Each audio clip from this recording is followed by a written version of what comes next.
Hi guys, nandito naman po si Manuel na siya lang ang unang-unang kumain din sa amin. Walang pagyayayang nangyayari. This time, aray dala ko at galing Arkina Lips. Pati aring gulay na aray galing sa kanila. Dito lang ako makikikain. At napaawa ng ina ni Lips na inay sa koro. At baka daw ako hindi na nahinga. Alas 10 na hindi pa rin kami lalabas at sila tulog na tulog pa. Ay kung hindi ako natawag, ako yung baka mamaya makakain ako yung putlang-putla na. Hindi yata ko aabutin ng liwanag. Sabi ko nga, hindi ka abot. Baka Pero tulog. guys, makakain ako ngayon, gulay. Healthy na healthy naman ngayon, hindi na yung puro corned beef at ako'y baka mautas na. Kasi nasa Chaconi nagluluto ng, ano ngayon? Si Batchi. Si Batche, my favorite. Most favorite? Yes. Hoy, Manuel, ano yan? Akala ko may ulam ka? Ba't ikay na... Huwag ka maingay, ang mga kontit, maubusan ako ng Hoy, huliin mo. Ano mo favorite ko, Ray? Favorite. Akala ko may ulam ka. May pinagmamalaki sa amin. Tinikman ko laang naman. Mapatakam na ako sa luto ng Chaconi eh. Ako pa na ako sa pamilya nyo. Eh, lagi ka naman. Yeah, may dadating pa. May darating pa, may nagpatak na kutsara. Ay, wag natin dinakakasya sa atin, aray, kung may darating pa. May dalang gulay eh. Kunwari may dalang gulay, sabi ni Chaconi. Hindi mo alam yung Chaconi, props ko lang eh, para kunyari. Kaya yan dito kumain, alam na may gulay, inay.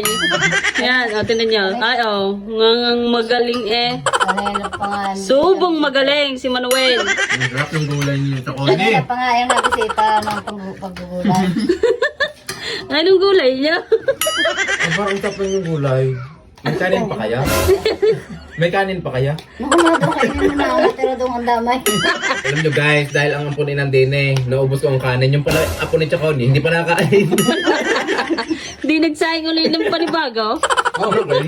Noon palang dayo. At, Diyos ko, lahat ng araw kay Manuel. Talagang makapal. Okay, hindi pinimigay dalawa. Kinuha ko yung dalawa, sabi ni Kakalupe. Akin na. Akin daw yung isa. Talagang araw lahat eh. Magaling Ako talaga ang baka bisita. sabihin naman ng- Magaling ang bisitang aray. Talagang araw lahat ng magulang ko eh. Oo. May talaga ampun eh. Ba't kakakuha ko akin to? Sa akin itong binigyan ng Pahingi kalupe. ako. Alam na ito nga lang ang ulam ko liempo eh. Inihaw na liempo. Oh, Pahingi. isa lang naman, kumuha ka na. Ilalagay ko nga sa... Yan guys, nakabulos na yan guys. Tingnan nyo naman. Nakapangalawang bulos na. Ito yun, oh. Bulmo. Okay na lahat si Manuel kahit anong sabihin guys. Hindi na siya nahihiya. Hindi talaga ako natalba. Alam mo bakit ako yung bumulos. Kasi una kong kain, umagahan lang yun. Ngayon, tanghalian na. Abay, hindi mo pa ginawang hapunan at gabihan. Mamaya, pag naubos ko to, susunod ko na kapunan. Para isang kain na to. Doris, tapos na akong kumain, ibibigay mo yan sa akin. Ay, hindi. Hindi ka naman nangangain ito eh. Nangangain ako niyan. Bigyan ako ng kahit kapiraso. Hindi, ibigay sa akin lang ibinigay. Narinig mo, di ka? Oh. Bigyan Tita naman ako ang ng... tawag, tita. Bigyan naman ako isang ano niyan. Hindi ka bibigyan. Lubos-lubosin mo na ang pagpapakain mo sa akin. Bigyan mo na rin ako ng panghimagas. Ba, hindi. Wala na mukha mo. Lahat na eh. Guys, problemado ako ngayon dahil ako'y busog na busog. Hindi ko alam kung paano ako iinom. Hindi ko kaya kuminom ngayon.